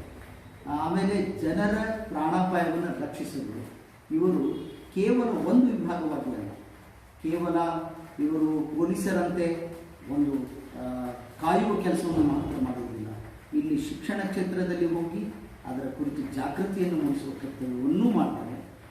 ಆಮೇಲೆ ಯಾರಾದರೂ ಅಪಾಯದಲ್ಲಿ ಸಿಲುಕಿಕೊಂಡ್ರೆ ಅಥವಾ ಬಾವಿಯಲ್ಲಿ ಬಿದ್ದು ಅದು ಹೆಣವನ್ನು ಎತ್ತಲು ಆಗದೇ ಇರುವಂಥ ಪರಿಸ್ಥಿತಿಯಲ್ಲಿ ಕೆಸರಿನ ಮಡುವಿನಲ್ಲಿ ಸಿಲುಕಿದಂಥ ಹೆಣಗಳನ್ನು ಕೂಡ ಇವರು ತಮ್ಮ ಚಾತುರ್ಯದಿಂದ ತಮ್ಮ ಸಿಬ್ಬಂದಿಗಳ ಜೊತೆಗೆ ಹೋಗಿ ಇವರು ಸಹಾಯ ಮಾಡಿದ್ದನ್ನು ನೋಡಿದ್ದೇವೆ. ಒಂದು ಪ್ರಶ್ನೆ ಸರ್, ನವಾಬ್ ಸರ್, ತಮಗೆ ಮುಖ್ಯಮಂತ್ರಿ ಪದಕ ಸಿಕ್ತು. ಮುಖ್ಯಮಂತ್ರಿ ಪದಕದಿಂದ ತಾವು ಭಾಜನರಾದ್ರಿ. ಅದು ತಮ್ಮ ಅಮೂಲಾಗ್ರವಾದಂತಹ ಸೇವೆಯನ್ನು ಪರಿಗಣಿಸಿತ್ತು ಅಥವಾ ಒಂದು ಯಾವುದಾದ್ರೂ ಇಂತಹ ಒಂದು ಸಂದರ್ಭದಲ್ಲಿ ತಾವು ಮಾಡಿದಂಥ ಸೇವೆಯನ್ನು ಪರಿಗಣಿಸಿ? ನಮ್ಮ ಮೇಲ್ಪಟ್ಟ ಅಧಿಕಾರಿಗಳು ನಮ್ಮ ಮೇಲೆ ವಿಜಯಪುರ ಜಿಲ್ಲೆಯಲ್ಲಿ ಅಗ್ನಿಶಾಮಕ ಠಾಣಾಧಿಕಾರಿ, ಅದರ ಮೇಲೆ ಜಿಲ್ಲಾ ಅಗ್ನಿಶಾಮಕ ಅಧಿಕಾರಿ, ಅದರ ಮೇಲೆ ಪ್ರಾದೇಶಿಕ ಅಗ್ನಿಶಾಮಕ ಅಧಿಕಾರಿ, ಅದರ ಮೇಲೆ ಬೆಂಗಳೂರಿನಲ್ಲಿ ಮುಖ್ಯ ಇಲಾಖೆ, ಅಲ್ಲಿ ನಮ್ಮ ನಿರ್ದೇಶಕರು, ಉಪನಿರ್ದೇಶಕರು, ಪೊಲೀಸ್ ಮಹಾನಿರ್ದೇಶಕರು ನಮಗೆ ಅಧಿಕಾರಿಗಳಾಗಿರ್ತಾರೆ. ಆಮೇಲೆ ಮುಖ್ಯ ಅಗ್ನಿಶಾಮಕ ಅಧಿಕಾರಿ ಅಂತಿರ್ತಾರೆ ವಲಯದಲ್ಲಿ. ಇವರು ಏನು ಮಾಡ್ತಾರೆ ಅಂದರೆ ಸರ್, ಇಂಥ ಎಲ್ಲ ಘಟನೆಗಳು ಏನು ನಿರಂತರ ನಾವು ಸೇವೆ ಮಾಡ್ತಿರ್ತೀವಿ, ಪ್ರತಿ ವರ್ಷ ಆ ಸಂಬಂಧಪಟ್ಟ ಅಧಿಕಾರಿಗಳಿಗೆ ನಿಮ್ಮ ಠಾಣೆಯಲ್ಲಿ ಅತ್ಯುತ್ತಮ ಸೇವೆ ಸಲ್ಲಿಸಿದ್ರು. ಅಂದರೆ ಯಾವ ಘಟನೆಗಳಲ್ಲಿ ಇದರಲ್ಲಿ ಯಾವ ರೀತಿ ಸೇವೆ ಸಲ್ಲಿಸಿದ್ದಾರೆ ಅದು ನಮ್ಮಲ್ಲಿ ಏನಿರ್ತದೆ ಸರ್, ನಮ್ಮದೊಂದು ಪರ್ಸನಲ್ ಫೈಲ್ ಅಂತ ಇರ್ತದೆ. ಪ್ರತಿಯೊಂದು ಸಿಬ್ಬಂದಿಗೂ ಪರ್ಸನಲ್ ಫೈಲ್ ಅಂತ ಇರ್ತದೆ. ವೈಯಕ್ತಿಕ ವಿವರಗಳು ಅದರಲ್ಲಿರ್ತವೆ. ಅದು ಕಾಲಕ್ಕೆ ಪ್ರತಿ 3 ತಿಂಗಳಿಗೊಮ್ಮೆ ಇಲ್ಲಿಯ ಅಧಿಕಾರಿಗಳು ಬರಿಬೇಕಾಗ್ತದೆ. ಪ್ರತಿಯೊಂದು ಸಿಬ್ಬಂದಿಗೂ ಅವನ ನಡತೆ ಹೇಗೆ, ಅವನ ಗುಣ ಹೇಗೆ, ಅವನ ಕಾರ್ಯನಿರ್ವಹಣೆ ಹೇಗೆ ಅದೆಲ್ಲ ಬರೀಬೇಕಾಗ್ತದೆ. ಈಗ ನಾನು ಅಧಿಕಾರಿಯಾಗಿ ನಿವೃತ್ತಿ ಆದ ಅಂಥ ವರದಿಗಳು ಇವು ಸಿಬ್ಬಂದಿಗೆ ಗೊತ್ತಾಗೋದಿಲ್ಲ ಸರ್, ಇದು ಗುಪ್ತವಾಗಿರ್ತದೆ. ಇದನ್ನು ಸಂಬಂಧಪಟ್ಟ ಮೇಲಾಧಿಕಾರಿಗಳಿಗೆ ಎಲ್ಲ ಕಾನ್ಫಿಡೆನ್ಸ್ ಕಳಿಸ್ತಿರ್ತಾರೆ. ಅವಾಗ ಮೇಲಾಧಿಕಾರಿಗಳು ಕೂಡ ಅನೇಕ ಅಪಘಾತಗಳಲ್ಲಿ, ಬೆಂಕಿ ಅನಾಹುತಗಳಲ್ಲಿ ಹೆಚ್ಚಿನ ಸೀರಿಯಸ್ ಫೈರ್ ಅಂತ ಹೇಳ್ತೀವಿ ಸರ್ ನಾವು, ತೀವ್ರ ಅಗ್ನಿ ಅನಾಹುತ ಅಂಥ ಸಂದರ್ಭದಲ್ಲಿ ಅವರು ಕೂಡ ಭೇಟಿ ನೀಡಿರ್ತಾರೆ. ನೀಡಿದಾಗ ಅವ್ರು ನೋಡಿರ್ತಾರೆ ಯಾವ ಸಿಬ್ಬಂದಿ ಹೇಗೆ ಕೆಲಸ ಮಾಡ್ತಾರೆ ಅನ್ನೋದು ಗಮನ ತಂದಿರ್ತದೆ. ಮತ್ತು ಅವನ ಸೇವಾ ಅವಧಿ ಎಷ್ಟು ವರ್ಷ ಸೇವೆ ಸಲ್ಲಿಸ್ತಾರೆ, ಏನೇನು ಕೆಲಸ ಮಾಡ್ತಾನೆ, ಇದು ನಮಗೆ ಗೊತ್ತಾಗೋದಿಲ್ಲ ಸರ್. ಈಗ 2006ರಲ್ಲಿ ಕೃಷ್ಣಾ ನದಿಯಲ್ಲಿ ಒಂದು ದೊಡ್ಡ ವಾಹನ ಬಿಟ್ಟು ಸರ್, ಸುಮಾರು 24 ಜನ. ಬಹಳ ದೊಡ್ಡ ಅಪಘಾತ. ಆ ಸಮಯದಲ್ಲಿ ಇಲ್ಲಿಯ ಮಾನ್ಯ ಜಿಲ್ಲಾಧಿಕಾರಿಗಳು, ಮಾನ್ಯ ಪೊಲೀಸ್ ವರಿಷ್ಠಾಧಿಕಾರಿಗಳು ಹಾಗೂ ನಮ್ಮ ಹಿರಿಯ ಮುಖ್ಯ ಅಗ್ನಿಶಾಮಕ ಅಧಿಕಾರಿಯವರು ನನಗೆ ಆ ಸಂದರ್ಭದಲ್ಲಿ ಫೋನ್ ಮಾಡಿದ್ರು. ಹೌದು, ನಾನು ದೇವ್ಯಾಳದಲ್ಲಿ ಕರ್ತವ್ಯ ನಿರ್ವಹಿಸ್ತಾ ಇದ್ದೆ ಸರ್, ಅದು ಹೊಸದಾಗಿ ಠಾಣೆ ಓಪನ್ ಆಗಿತ್ತು. ನೇರವಾಗಿ ಅವರಿಂದ ನನಗೆ ಫೋನ್ ಬಂತು, ನಲಾಪೇನು ಮಾಡ್ತಾ ಇದೆಯಾ, ಈಗಾಗಲೇ ನೀವು ತಕ್ಷಣ ಹೋಗ್ತಾರೆ. ನಾನು ಹೋಗಿ ನೋಡಿದಾಗ ಒಂದು ದೊಡ್ಡ ಅನಾಹುತ, ಕೃಷ್ಣಾ ನದಿಯ ಸೇತುವೆ ಮೇಲಿಂದ ವಾಹನ ಕೆಳಗಡೆ ಬಿಟ್ಟಿತ್ತು. ವಾಹನ ಪಲ್ಟಿಯಾಗೋದ್ರ ಮೇಲಿಂದ ನೀರು ಹರಿತಾರೆ. ಪೊಲೀಸ್ ಇಲಾಖೆಯವರು ಬಂದರು, ಬಾಗಲಕೋಟೆ ಜಿಲ್ಲೆ, ವಿಜಯಪುರ ಜಿಲ್ಲೆ ಹಾಗೂ ಕೊಪ್ಪಳ ಜಿಲ್ಲೆ ಸರ್, 3 ಜಿಲ್ಲೆಯ ಜಿಲ್ಲಾಧಿಕಾರಿಗಳು, 3 ಜಿಲ್ಲೆಯ ಪೊಲೀಸ್ ವರಿಷ್ಠಾಧಿಕಾರಿ ಬಂದರು ಸರ್. ಆದರೆ ಏನು ಮಾಡಬೇಕು, ತಕ್ಷಣಕ್ಕೆ ಏನು ಮಾಡಬೇಕು? ತಕ್ಷಣಕ್ಕಂದ್ರೆ ನಾವು ನೋಡ್ಬೋದು ಸರ್, ಜೀವ ಮೊದಲು ಉಳಿಸ್ಬೇಕು ಸರ್. ಹೌದು. ಆವಾಗ ನಮ್ಮ ಸಿಬ್ಬಂದಿನಲ್ಲೂ ಕೂಡ ಸರ್ ಬಸ್ ಪಲ್ಟಿ ಆಗಿದೆ, ಮೇಲಿಂದ ನೀರು ಹರಿತಾರೆ. ಬಸ್ ಅಲ್ಲ ಸರ್, ಅದು ಪ್ರೈವೇಟ್ ವೆಹಿಕಲ್ಸ್. Private. 407 ಅಂತ ಹೇಳಿದ್ರೆ ವೆಹಿಕಲ್ಸ್ ಅದು ಬಿದ್ದಿದೆ ಸರ್. ನಾವು ನೋಡ್ತೀವಿ, ನಾವು ಹೋಗೋಷ್ಟರಲ್ಲಿ ಕೆಲವೊಂದು ಸಾರ್ವಜನಿಕರು ಕೂಡ ಏನು ಮಾಡಿದ್ರು, ಅಲ್ಲಿರುವಂಥ ಈ ಸರ್ಕಾರಿ ಲಾರಿಗಳಿಂದ ಹಗ್ಗಗಳನ್ನು ತೆಗೆದುಕೊಂಡು ಸಣ್ಣ ಪುಟ್ಟ ಟೈರ್ಗಳನ್ನು, ದ್ವಿಚಕ್ರ ವಾಹನ ಟೈರ್ಗಳನ್ನು ಬಿಟ್ಟು ಅಲ್ಲಿ ಕಿಟಕಿಯಿಂದ ಕೆಲವೊಬ್ಬರು ಪಾರಾಗಿ ಪಿಲ್ಲರ್ ಹಿಡ್ಕೊಂಡಿದ್ದರು. ಅವರಿಗೆ ರಕ್ಷಿಸುವಂಥ ಕಾರ್ಯ ಮಾಡಿದ್ರು ಸರ್. ಅದು ಸಾರ್ವಜನಿಕರ ಒಂದು ಮಾನವೀಯತೆ ಸರ್. ಅಂದರೆ ಒಂದೇ ದೃಷ್ಟಿ ಹೇಳಬೇಕಂದ್ರೆ ಆಗಿ ವ್ಯತ್ಯಾಸವನ್ನು ನೋಡಿದ್ದಂದ್ರೆ ಸರ್, ಇತ್ತೀಚಿನ ವರ್ಷಗಳಲ್ಲಿ ಏನಾದರೂ ಅಪಘಾತ ಆದರೆ ಜನರು ಸಹಾಯಕ್ಕೆ ಬರದೆ ಮೊಬೈಲ್ ಚಿತ್ರೀಕರಣ ಮಾಡ್ತಾರೆ. ಅದೊಂದು ದೊಡ್ಡ ನೋವಿನ ಸಂಗತಿ ಸರ್. ಆದರೆ ಹಿಂದೆ ಹಾಗಿರಲಿಲ್ಲ ಸರ್. ಸಾರ್ವಜನಿಕರು ಬಂದು ನಮಗೆ ಸಹಾಯದ ಹಸ್ತ ಚಾಚ್ತಾ ಇದ್ದರು ಇಲಾಖೆಯಲ್ಲಿ. ಅಷ್ಟು ಮಾಡಿದಾಗ ನಾವು ಈ ನಮ್ಮ ಜೀವ ಉಳಿಸುವ ಬದಲು ಜೀವ ಹೋಗುವ ಚಿತ್ರಣ ಮಾಡೋದ್ರಲ್ಲಿ ಇವ್ರಿಗೆ ಆಸಕ್ತಿ. ಇದು ನನಗೆ ಬಹಳ ನೋವಿನ ಸಂಗತಿ ಅನ್ನಿಸ್ತಾ ಇತ್ತು. ನಾನು ಎಷ್ಟೋ ಜನರಿಗೆ ಆ ರೀತಿ ಒಂದು ಕೋಪದಿಂದ ಬೈದಿದ್ದೀನಿ ಸರ್. ಆಮೇಲೆ ಏನಾಯ್ತು ಸರ್, ಅಲ್ಲಿ ಆ ವಾಹನ ಬಿದ್ದಾಗ ನಮ್ಮ ಹಗ್ಗದಲ್ಲಿ ಒಂದು ನಮ್ಮ ಕೈಗೆ ಹಗ್ಗ ಬರ್ತಂದ್ರೆ ಸರ್, ಹಗ್ಗಗಳು ನಮ್ಮ ಅಗ್ನಿಶಾಮಕ ಇಲಾಖೆಯ ನರನಾಡಿಗಳು. ಹೌದು. ನೀರು ಅಂದರೆ ನಮ್ಮ ಅಗ್ನಿಶಾಮಕ ಇಲಾಖೆ ಈ ಹಕ್ಕುಗಳ ಸಹಾಯದಿಂದ ನಾವು 18 ಥರದ ಗಂಟೆಗಳನ್ನು ನಾವು ತರಬೇತಿಯಲ್ಲಿ ಕಲ್ತಿರ್ತೀವಿ. ಅದರಲ್ಲಿ ಒಂದು ಚೇರ್ ನಾಟ್ ಅಂತ. ಬಟ್ ಅಲ್ಲಿ ನದಿಗೆ ಏನು ಸಪೋರ್ಟ್ ಇರ್ತದೆ, ಕಟ್ಟಡ ಅಂದರೆ ಸಪೋರ್ಟ್ ಇರ್ತದೆ. ಇಲ್ಲಿ ಇಳಿಬೇಕು. ಅಂಥ ರಭಸದಿಂದ ಹರಿಯುವಂಥ ನದಿಯಲ್ಲಿ ಇಳಿಬೇಕಂದ್ರೆ ಸಿಬ್ಬಂದಿಗೂ ಧೈರ್ಯ ಬೇಕಾಗ್ತದೆ. ಹೌದು. ಜೀವನ ತಮ್ಮ ಜೀವನ ನನ್ನ ಇಲಾಖೆಯ ಬಗ್ಗೆ ನಾನು ಹೆಮ್ಮೆ ಪಡ್ತೀನಿ ಸರ್. ನಮ್ಮ ಬಿಜಾಪುರ ಜಿಲ್ಲೆಯ 2 ಬುದ್ಧಿಬಾಳ ಸಿಬ್ಬಂದಿ ತಯಾರಾದರು ಸರ್. ನಾವು ಇಳಿತೇವೆ ಅಂತೇಳಿ. ಯಾಕಂದ್ರೆ ನನ್ನ ಮೇಲೆ ಅವ್ರಿಗೆ ಭರವಸೆ ಸರ್. ಆಮೇಲೆ ನಾನು ಸ್ವಲ್ಪ ಸೀನಿಯರ್ ಹಿರಿಯ ಸಿಬ್ಬಂದಿಯವರಿಗೆ ತಗೊಂಡು ಅವರು ಹೇಳಿದರು ಇಳಿವಿ ಸರ್. ಅವರಿಗೆ ಒಬ್ಬರಿಗೆ ಧೈರ್ಯ ಸಾಲೋದು ಅಂತ ಹೇಳಿದ್ರೆ ನಾವು ಆ ಚೇರ್ ನಾಟ್ ಹಾಕಿ ಒಂದೇ ತಕ್ಷಣ ಅಡ್ವಾನ್ಸ್ ಟೈಮ್ ಇಬ್ಬರಿಗೂ ನದಿನಲ್ಲಿ ಇಳಿಸಿ. ಅವಾಗ ಇರುವಂಥ ಜಿಲ್ಲಾಧಿಕಾರಿಗಳು, ಪೊಲೀಸ್ ಅಧಿಕಾರಿಗಳು, ಅಂದರೆ ಮಾನ್ಯ ಶ್ರೀ ಮೊಹಮ್ಮದ್ ಮೊಹಸಿನ್ ಸಾಹೇಬ್ರಿದ್ರು, ಸೀಮಂತ್ ಕುಮಾರ್ ಸಿಂಗ್ ಅಂತ ಹೇಳಿ ನಾವು SP ಸಾಹೇಬ್ ಅವರು ನಮಗೆ ಭಾಳ ಪ್ರೋತ್ಸಾಹ ಕೊಟ್ಟು. ಅವ್ರು ಏನು ಹೇಳ್ತಾ ಇದ್ರು, ತಮ್ಮ ಸಿಬ್ಬಂದಿಗೆ ಬೈತಾ ಇದ್ರು, ಅವ್ರಿಗೆ ಕೆಲಸ ಮಾಡಕ್ಕೆ ಕೊಟ್ಟರೆ ಅವರಿಗೆ ಯಾವ ರೀತಿ ತಲೆ ಹೋಗ್ತದೆ ಅವ್ರು ಮಾಡಲಿ. ಅವರಿಗೆ ಅದು ಅವ್ರಿಗೆ ಇಳಿಸಿ, ಆ ವಾಹನಕ್ಕೆ ಇಳಿಸಿ ತಕ್ಷಣಕ್ಕೆ ನಾವೇನು ಮಾಡಿದ್ವಿ ಸರ್, ಹೆಣ್ಮಗಳು ಕೈ ಹೀಗೆ ಹೊರಗೆ ಹಾಕಿದ್ವಿ. ಅವರಿಗೆ ಹೊರಗೆ ಬಿಟ್ಟು ಚೇರ್ ನಾಟ್ ಹಾಕಿ ಅವರಿಗೆ ನಾವು ಮೇಲೇಳುವಂಥ ಪ್ರಯತ್ನ ಮಾಡಿದ್ವಿ. ಆಮೇಲೆ ಜೊತೆಗೆ ಮತ್ತೆ ನಮಗೆ ಜಿಲ್ಲಾಧಿಕಾರಿಯವರಿಗೆ ನಾವು ಏನು ರಿಕ್ವೆಸ್ಟ್ ಮಾಡ್ತೇವೆ ಸರ್, ಇದು ಕ್ರೇನ್ಗಳು ಬೇಕು ನಮಗೆ. KSRTC ಕ್ರೇನ್ ಇತ್ತು, ಅದು ಸಾಧ್ಯ ಆಗ್ತಿರಲಿಲ್ಲ ಸರ್. ಅವಾಗ ಮತ್ತೆ ಅವರು ಎಲೆಕ್ಟ್ರಲ್ ಗ್ರಾನೈಟಿಂದ ಕ್ರೇನ್ಗಳನ್ನು ನಮಗೆ ಕಳಿಸ್ಕೊಡ್ತೀವಿ. ಆ ಕ್ರೇನ್ಗಳ ಸಹಾಯದಿಂದ ಆ ಇಡೀ ಶವಗಳ ಸಮೇತ ವಾಹನವನ್ನು ನಾವು ಬೆಳಿಗ್ಗೆ 11 ಗಂಟೆಯಿಂದ ಸಂಪೂರ್ಣ ರಾತ್ರಿ 9 ಗಂಟೆವರೆಗೆ ಕೆಲಸ ಮಾಡಿದ್ದೀವಿ. ಇಂಥವೆಲ್ಲ ಕೆಲವೊಂದು ಘಟನೆಗಳು ನಮ್ಮ ವೈಯಕ್ತಿಕ ವಿವರದಲ್ಲಿ ನಮೂದು ಆದಾಗ ನಮ್ಮ ಹಿರಿಯ ಅಧಿಕಾರಿಗಳು ಒಂದು ಶಿಫಾರಸು ಮಾಡ್ತಾರೆ, ಈ ವ್ಯಕ್ತಿಗೆ. ಇಲ್ಲ ಸರ್, ನೀವು ಡಿಸರ್ವ್ ಫಾರ್ ದ್ಯಾಟ್. ಅದು ನಿಮಗೆ ಸಿಗಲೇಬೇಕಾಗಿತ್ತು, ಅದು ಸಿಕ್ಕಿದೆ. ಅದರ ಬಗ್ಗೆ ನಮಗೆ ಅಭಿಮಾನ ಇದೆ. ಅದರ ಹಿಂದೆ ಅಂದರೆ ನಾನು ತಾವು ಪೂರ್ಣ ಜೀವನದಲ್ಲಿ ಅಂದರೆ ಈ ಸರ್ಕಾರಿ ನೌಕರಿಯಲ್ಲಿ ಕೇವಲ ನೌಕರಿ ಅಂತ ಮಾಡಲಿಲ್ಲ, ಅದೊಂದು ಮಾನವೀಯ ಸೇವೆ ಅಂತ ಮಾಡಿದ್ರು. ಒಂದು ಈಗ ತಾವು ಹೇಳ್ತಾನೆ ಗದ್ಗದಿತರಾಗಿ ನಿಮ್ಮ ಸಿಬ್ಬಂದಿಗಳನ್ನು ನೀವು ಕಳಿಸಿದ್ವಿ. ಜೀವವನ್ನೇ ಪಣಕ್ಕಿಟ್ಟು ಅಲ್ಲಿ ಜೀವ ಉಳಿಸುವ ಪ್ರಕ್ರಿಯೆಯನ್ನು ಮುಂದುವರಿಸಿದ್ದಲ್ಲ. ನನಗೆ ಗೊತ್ತು ವೈಯಕ್ತಿಕವಾಗಿ ನೀವು ಬಹಳಷ್ಟು ನಿಮ್ಮ ಕೈ ಕೆಳಗಿನ ಸಿಬ್ಬಂದಿಗಳ ಮನಪರಿವರ್ತನೆಯನ್ನು ಮಾಡಿದ್ದೀರಿ. ದುಶ್ಚಟಗಳಿಗೆ ಬಲಿಯಾಗುವುದು, ಉದಾಹರಣೆಗೆ ತಂಬಾಕು ಸೇವನೆ, ಗುಟ್ಕಾ ಸೇವನೆ ಅಥವಾ ಮದ್ಯಪಾನ ಇರ್ಬೋದು, ಇಂಥವರನ್ನು ಆ ಚಟವನ್ನು ಬಿಡಿಸಿದ್ದೀರಿ. ಇದೆಲ್ಲ ನಾವು ಇದು ಕೂಡ ಒಂದು ದೊಡ್ಡ ಮಾನವ ಸೇವೆ. ಏಕೆಂದರೆ ಒಬ್ಬನಿಗೆ ದುಶ್ಚಟದಿಂದ ಬಿಡಿಸೋದು ಭಾಳ ಕಠಿಣ ಕಾರ್ಯ, ಭಾಳ ಕಷ್ಟದಾಯ. ಆಮೇಲೆ ನಿಮ್ಮ ಮಾತು ಯಾವಾಗಲೂ ಸ್ವಲ್ಪ ನೇರ, ನಿಷ್ಠುರ. ಯಾವ ರೀತಿ ಇರ್ತದೆ ಅಂತ ಅಂದರೆ ಹಸಿ ಗೋಡೆಯಲ್ಲಿ ಹಳ್ಳು ನಟ್ಟಿದಾಗಿರ್ತಾರೆ ನಿಮ್ಮ ಮಾತು.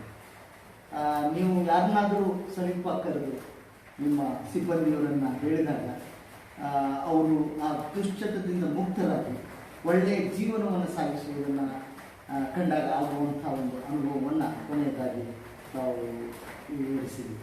ನಮ್ಮ ಇಲಾಖೆಯಲ್ಲಿ ಸರ್ ಖಾಲಿ ಕೂತ್ಕೊಳ್ಳೋದು ಸರ್. ಅಗ್ನಿಶಾಮಕ ಇಲಾಖೆ ಅಂದರೆ ಕೆಲವೊಬ್ಬರಿಗೆ ಏನು ಭಾವನೆ ಇರ್ತದೆ, ಬರೀ ಬೆಂಕಿ ಹಾಕಿದ ಹೋಗ್ತಾರೆ, ಬಾಕಿ ಟೈಮ್ನಲ್ಲಿ ಖಾಲಿ ಕೂತ್ಕೊಳ್ತಾರೆ. ಅದು ಹಾಗಿಲ್ಲ ಸರ್. ಖಾಲಿ ಖಾಲಿ ಕೂಡಿಸಿ ಸರ್ಕಾರ ವೇತನ ಕೊಡೋದಿಲ್ಲ. ಬೆಳಿಗ್ಗೆಯಿಂದ ನಮಗೇನಾಗ್ತದೆ ಸರ್, ರೌಲ್ ಕಾಲ ಆದಮೇಲೆ ಡ್ರಿಲ್ ಇರ್ತದೆ ಸರ್. ಡ್ರಿಲ್ ಅಂದರೆ ನಮ್ಮ ದಿನನಿತ್ಯದ ಅದು ಪಂಪ್ ಡ್ರಿಲ್ ಇರ್ಬೋದು, ಲ್ಯಾಡರ್ ಡ್ರಿಲ್ ಇರ್ಬೋದು, ಬೆಚ್ಚರಿಕೆ ಮೇಲೆ ಹೇಗೆ ಹತ್ತಬೇಕು, ಹೇಗೆ ಇಡಬೇಕು, ಹೇಗೆ ರಕ್ಷಣೆ ಮಾಡಬೇಕು, ಹೀಗೆ ಬೇರೆ ಬೇರೆ ಡ್ರಿಲ್ಗಳನ್ನು ಬೆಳಿಗ್ಗೆ ಮಾಡಬೇಕಾಗ್ತದೆ. ಅದು 8:15 9ರಿಂದ 10 ಗಂಟೆಗೆ ಉಪಹಾರದ ಒಂದು ಸಮಯ ಇರ್ತದೆ. ಅದರ ಮಧ್ಯದಲ್ಲಿ ಬೆಂಕಿ ಅನಾಹುತ ಫೋನ್ ಬಂದರೆ ನಾವು ತಕ್ಷಣ ಹೊರಡಲೇಬೇಕು ಸರ್. ಆಮೇಲೆ ಮತ್ತೆ 10ರಿಂದ 11 ಪೆಟಿಕ್ ವರ್ಕ್ ಅಂತ ಇರ್ತದೆ ಸರ್. ಅಂದರೆ ನಮ್ಮ ಠಾಣೆಯ ಆವರಣ ಸ್ವಚ್ಛವಾಗಿಟ್ಟುಕೊಳ್ಳುವಂಥದ್ದು, ಗಿಡ ಗಂಟೆ ಮತ್ತೊಂದು. ಆಮೇಲೆ ನೀವು ಮತ್ತೆ ಸಸ್ಯ ಸಂಪತ್ತಿಗೆ ಬಂದುಬಿಟ್ರೆ, ನೀವು ಕರ್ನಾಟಕದ ಯಾವುದೇ ಅಗ್ನಿಶಾಮಕ ಠಾಣೆಗೆ ಹೋದರೂ ಸರ್, ಅಲ್ಲಿ ನಿಮ್ಮ ಮನಸ್ಸು ಉಲ್ಲಾಸಭರಿತ ಆಗ್ತದೆ ಸರ್. ಯಾಕಂದ್ರೆ ಅಷ್ಟೊಂದು ಗಿಡಗಳನ್ನು, ಈಗ ಬಿಜಾಪುರದ ಅಗ್ನಿಶಾಮಕ ಠಾಣೆಗೆ ನೀವು ಹೋಗಿಬಿಟ್ರೆ, ನಾನು ಹಿಂದಕ್ಕೆ ಅಲ್ಲಿ ಲಿಸ್ಟ್ ಮಾಡಿದಾಗ 2 ಎಕರೆ ಪ್ರದೇಶದಲ್ಲಿ ನಮ್ಮ ಕ್ವಾರ್ಟರ್ಸು, ಗ್ಯಾರೇಜ್ ಎಲ್ಲ ಬಿಟ್ಟರೂ ಕೂಡ 230 ಗಿಡಗಳನ್ನು ಹಚ್ಚಿತ್ತು. ಅದರಲ್ಲಿ ವೃಕ್ಷ ಈಗ ಬಿಲ್ವ ಪತ್ರ ಸರ್ ಅಪೂರ್ವವಾಗಿ ನಾವು ಅಧಿಕಾರಿಗಳಿಗೆ ಹೇಳಿ, ನಮ್ಮ ಈ ಇರುವಂಥ ವಿಜಯಪುರ ಠಾಣೆಯಲ್ಲಿ ಸುಮಾರು 5 ಬಿಲ್ವ ಪತ್ರಿಕೆಗಳು, ನೆಲ್ಲಿಕಾಯಿ ಗಿಡಗಳಿದ್ದಾವೆ, ಮಾವಿನ ಗಿಡ ಇದೆ, ನೇರಳೆ ಹಣ್ಣಿನ ಗಿಡ ಇದೆ. ಹೀಗೆ ಪ್ರತಿಯೊಂದು ಹಣ್ಣು ಹಂಪಲುಗಳು ಕೂಡ ನಮಗೆ ಅದು ಇಲಾಖೆಯಿಂದ ಒಂದು ಆದೇಶ ಇರ್ತದೆ ಮತ್ತು ಉತ್ತಮ ಅಗ್ನಿಶಾಮಕ ಠಾಣೆ ಅನ್ನುವಂಥ ಒಂದು ಪ್ರಶಸ್ತಿನೂ ಇಲಾಖೆ ಮಾಡಿದೆ. ಪ್ರೋತ್ಸಾಹ. ಯಾಕಂದ್ರೆ ಸರ್, ಖಾಲಿ ಕೂತ್ರೆ ಮನುಷ್ಯ ಅಲ್ಲಿ ಮೈಗಳಾಗ್ತದೆ. ಹೀಗಾಗಿ ನಮ್ಮದು ದಿನದ 24 ಆಕ್ಟಿವಿಟಿ ಇರ್ತದೆ ಸರ್. ಬೆಳಿಗ್ಗೆ ನೈಟ್ ಡ್ಯೂಟಿ ಕೂಡ ಬೆಳಿಗ್ಗೆ ಎಕ್ಸಸೈಸ್ ಮಾಡಲಿಕ್ಕೆ ಸರ್, ಅದು ಕೂಡ ಇದೆ ಸರ್. ಅದು ಕೂಡ ನಾವು ಮಾಡ್ತಿದ್ದೀವಿ. ಇದು ನಮ್ಮದು ಎಷ್ಟು ಜಾಗೃತ ಇಲಾಖೆ ಅಂದರೆ ಸರ್, ನಾನು ನಿಮ್ಮ ಕೊನೆಯಾಗಿ ಹೇಳಬೇಕಂತಂದರೆ, ಈಗ ಅಗ್ನಿಶಾಮಕ ಇಲಾಖೆ ನೋಡಿರ್ತದೆ ಸರ್, ವಾಹನಗಳು ನಿಂತಿರ್ತವೆ, ಅಲ್ಲಿ ಟೆಲಿಫೋನ್ ರೂಮ್ ಇರ್ತದೆ, ಕಂಟ್ರೋಲ್ ರೂಮ್ ಇರ್ತದೆ, ನಿರಂತರ ಟೆಲಿಫೋನ್ ಆಪರೇಟರ್ ಅಂತ ಇರ್ತಾನೆ.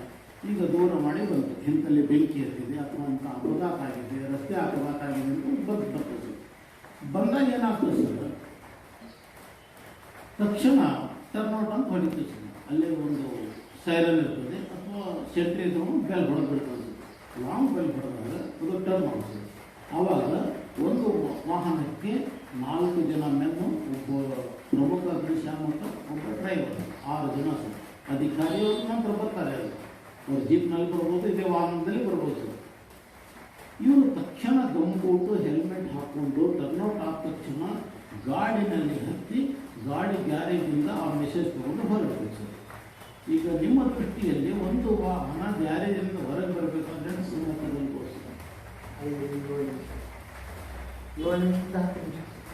ಆದರೆ ನೀವು ನಂಬೋದಿಲ್ಲ ಸರ್, ನಾನು ಎಷ್ಟೋ ಕಡೆ ಕ್ಲಾಸ್ ಹೇಳಕ್ಕೆ ಹೋದಾಗ ಗಾಬರಿ ಆಗ್ಬಿಡ್ತಾ ಇತ್ತು.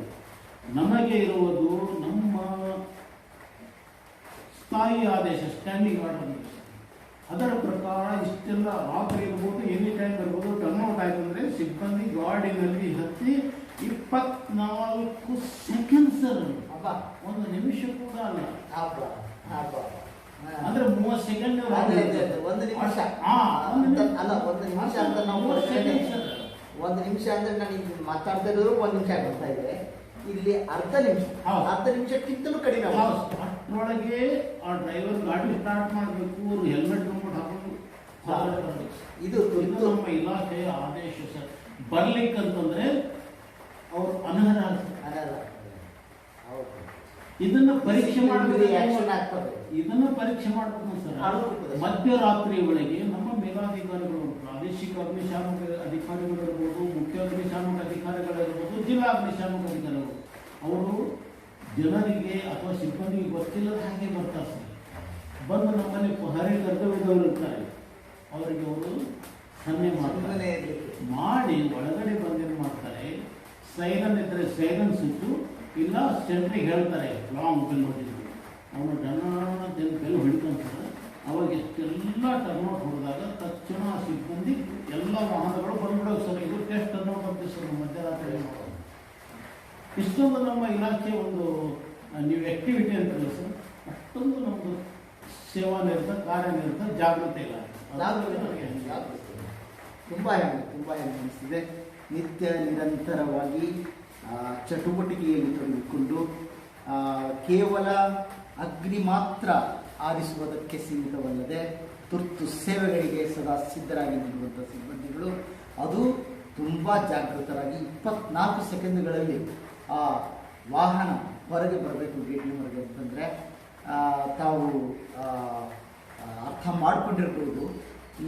ಇಷ್ಟೇ ಅಲ್ಲ, ನಾವು ಯಾವುದೇ ಅಗ್ನಿಶಾಮಕ ಇಲಾಖೆಯ ಕಚೇರಿಗೆ ಹೋದಾಗ ಅದರ ಸುತ್ತಮುತ್ತಲು ಸರಿ ಹೇಳಿದಾಗೆ ಈ ಕ್ವಾರ್ಟರ್ಸು ಇದೆಲ್ಲ ಬಿಟ್ಟು ನಂದನವನ ಕಾಣುವ ಹಾಗೆ ಅಲ್ಲಿ ನಂದನವನದ ಉಪಾಧಿಯಲ್ಲಿ ಅನೇಕ ಔಷಧಿ ದ್ರವ್ಯಗಳು ಇರ್ತವೆ, ದೊಡ್ಡ ದೊಡ್ಡ ಗಿಡಗಳು ಇರ್ತವೆ.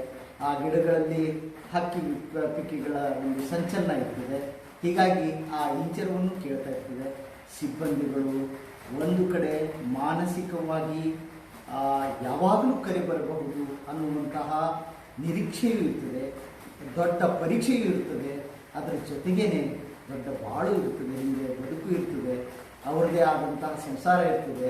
ಇದೆಲ್ಲವನ್ನು ನಿಭಾಯಿಸಿಕೊಂಡು ಈ ಸಂಸಾರ ಸಾಗರವನ್ನು ಈಸಬೇಕು, ಇದು ಜಯಿಸಬೇಕು ಅನ್ನೋ ಹಾಗೆ ದಾಟ್ತಾರಲ್ಲ. ಈ ಕಾರಣಕ್ಕೆ ಇವತ್ತು ನಮಗೆ ಮುಖ್ಯಮಂತ್ರಿ ಪದಕ ವಿಜೇತ ಅಗ್ನಿಶಾಮಕ ಠಾಣಾಧಿಕಾರಿಗಳಾದಂತಹ ಎಸ್ ನದಾಫ್ ಸಾಹೇಬರು ತಮ್ಮ ಅನುಭವಗಳನ್ನು ಮನಸ್ಸು ಬಿಚ್ಚಿ ಹಂಚಿಕೊಂಡು ಅದಕ್ಕೆ ಹೃತ್ಪೂರ್ವಕ ಧನ್ಯವಾದಗಳು ಸಿಗ್ತೀನಿ.